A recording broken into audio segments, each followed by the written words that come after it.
اعوذ باللہ من الشیطان الرجیم بسم اللہ الرحمن الرحیم۔ آغاز کرتے ہیں رب کریم کے بابرکت نام کے ساتھ جو ہر چیز پر قادر ہے۔ تمام دیکھنے اور سننے والوں کو السلام علیکم۔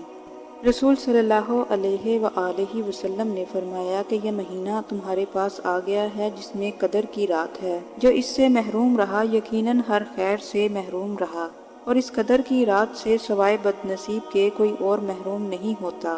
آج کی ویڈیو میں ہم شب قدر کی فضیلت کو بیان کریں گے اور نیز یہ بھی جاننے کی کوشش کریں گے کہ شب قدر کی رات کون سی رات ہے، اور شب قدر سے متعلق جو احادیث مبارکہ بیان ہوئی ہیں ہم ان کا بھی تذکرہ کریں گے۔ آپ سے گزارش ہے کہ ویڈیو کو آخر تک ضرور دیکھیں، اور اگر آپ نے ہمارے چینل نیوز سٹوری کو سبسکرائب نہیں کیا تو ہمارے چینل کو ضرور سبسکرائب کر لیں تاکہ اس طرح کی معلوماتی ویڈیوز آپ تک بروقت پہنچتی رہیں۔ شب قدر جسے لیلۃ القدر بھی کہا جاتا ہے اور لیلۃ المبارکہ بھی۔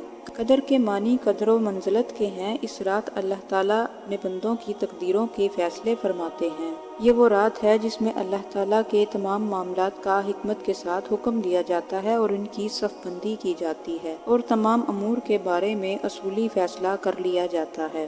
لیلۃ القدر یا شب قدر 21، 23، 25، 27 اور 29ویں رات میں سے ایک رات ہے، جس کے بارے میں قرآن مجید میں سورۃ القدر کے نام سے ایک سورت بھی نازل ہوئی۔ اس رات میں عبادت کرنے کی بہت فضیلت ہے، اور اس رات میں عبادت کی تاکید بھی بہت آئی ہے۔ قرآن مجید میں اس رات کی عبادت کو 1000 مہینوں سے بہتر قرار دیا گیا ہے۔ اس حساب سے اس رات کی عبادت 83 سال اور 4 مہینے بنتی ہے۔ حضرت محمد صلی اللہ علیہ وآلہ وسلم نے فرمایا کہ بنی اسرائیل میں ایک شخص تھا جس نے اللہ تعالیٰ کے راستے میں 1 سال جہاد کیا۔ جب صحابہ کرام کو رشک آیا تو اللہ تعالیٰ نے یہ رات عنایت فرمائی۔ بعض روایات میں یہ بھی ہے کہ آپ صلی اللہ علیہ وآلہ وسلم نے پہلی امتوں کی عمروں کو دیکھا کہ بہت زیادہ ہوئی تھی، اور آپ صلی اللہ علیہ وآلہ وسلم کی امت کی عمریں کم ہیں۔ اگر وہ نیک اعمال میں ان کی پیروی کرنا چاہیں تو یہ ناممکن ہے۔ اس پر پیغمبر صلی اللہ علیہ وآلہ وسلم کو رنج ہوا تو اللہ تعالیٰ نے یہ رات عنایت فرمائی۔ شب قدر 1000 مہینوں سے بہتر ہے۔ رسول صلی اللہ علیہ وآلہ وسلم نے فرمایا کہ جس نے قدر کی رات ایمان اور نیک نیتی کے ساتھ قیام کیا اس کے سابقہ گناہ معاف کر دیے جاتے ہیں۔ امام نوری رحمۃ اللہ علیہ نے صحیح مسلم کی شرح میں اس حدیث کی تشریح یوں لکھی ہے: ایمان کے ساتھ کا معنی یہ ہے کہ اس کے قیام کی فضیلت حق ہے، اور انصاف کا معنی یہ ہے کہ قیام کرنے والا قیام صرف اللہ تعالیٰ کی رضا اور خوشنودی حاصل کرنے کے لیے کرے، نہ کہ لوگوں کو دکھانے کے لیے اور نہ کسی اور مقصد کے لیے۔ اور اب ذکر کرتے ہیں شب قدر کی نشانیوں کا۔ رسول صلی اللہ علیہ وآلہ وسلم نے ارشاد فرمایا کہ قدر کی رات نرمی والی معتدل ہے، نہ گرم اور نہ ٹھنڈی۔ اس رات کی صبح کی روشنی کمزور اور سرخی مائل ہوتی ہے۔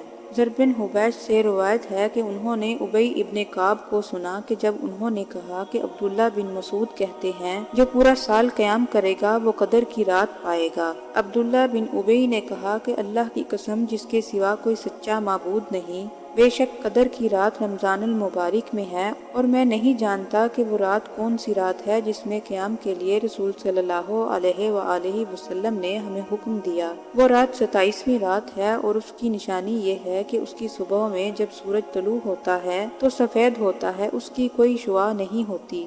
اب سوال یہ پیدا ہوتا ہے کہ کون سی رات شب قدر کی رات ہے؟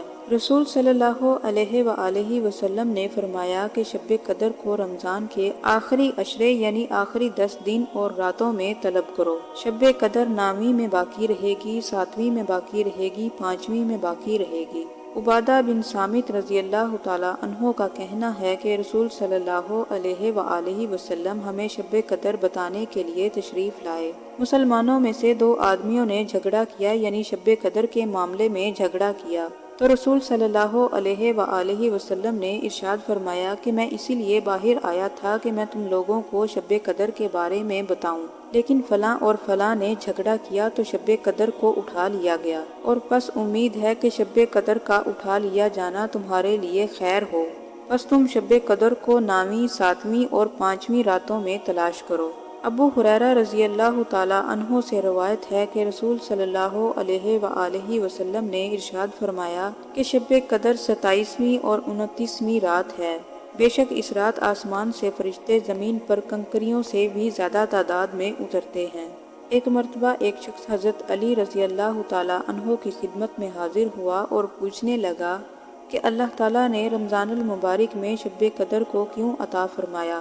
تو حضرت علی رضی اللہ تعالیٰ عنہ نے فرمایا کہ اے بندہ خدا، انسان کی دعا اور اللہ تعالیٰ کی رحمت کے بیچ میں انسان کے گناہ حائل ہو جاتے ہیں، تبھی انسانوں کی دعا اللہ تعالیٰ کے ہاں نہیں پہنچ پاتی، تو یوں انسان مصیبتوں اور پریشانیوں میں مبتلا رہتا ہے، اللہ تعالیٰ کی رحمت سے دور رہتا ہے۔ تبھی اللہ تعالیٰ نے رمضان کے آخری عشرے میں ایک عظیم تحفہ یعنی لیلۃ القدر عطا کیا، تاکہ انسان لیلۃ القدر کی رات اپنے گناہوں کی معافی مانگ لے اور اپنے آپ کو ایسا کر لے جیسے وہ ابھی پیدا ہوا ہو، اور اللہ تعالیٰ کی رحمت، برکت اور خوشحالی ان تک پہنچ سکے۔ اے شخص، میں نے رسول صلی اللہ علیہ وآلہ وسلم سے سنا ہے کہ شب قدر میں مانگی ہوئی دعا اللہ تعالیٰ کے ہاں فوراً قبول ہو جاتی ہے۔ تو وہ کہنے لگا کہ میں شب قدر میں ہر رات دعا مانگتا ہوں مگر میری دعا قبول نہیں ہوتی۔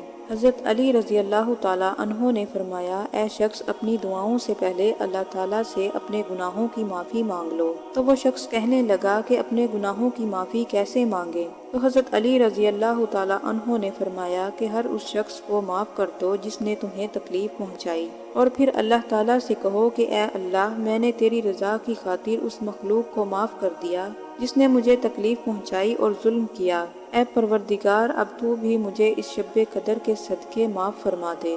جیسے ہی تم دل سے اللہ تعالیٰ کی مخلوق کو معاف کر دو گے تو اللہ تعالیٰ بھی تمہاری ساری خطاؤں کو معاف کر دے گا اور تمہاری ساری دعاؤں کو قبول کر لے گا۔ شب قدر بہت ہی رحمتوں اور برکتوں والی رات ہے۔ اس رات میں اللہ تعالیٰ سے جو بھی مانگا جائے اللہ تعالیٰ قبول فرما لیتے ہیں۔ ہم سب کو اس رات کا بھرپور فائدہ اٹھاتے ہوئے اپنے گناہوں کی معافی مانگنی چاہیے۔ اللہ تعالیٰ ہم سب کو رمضان المبارک کی برکتوں میں سے وافر حصہ عطا کرے اور آپ صلی اللہ علیہ وآلہ وسلم کی سنت کے مطابق عبادت کی توفیق عطا فرمائے۔ آمین۔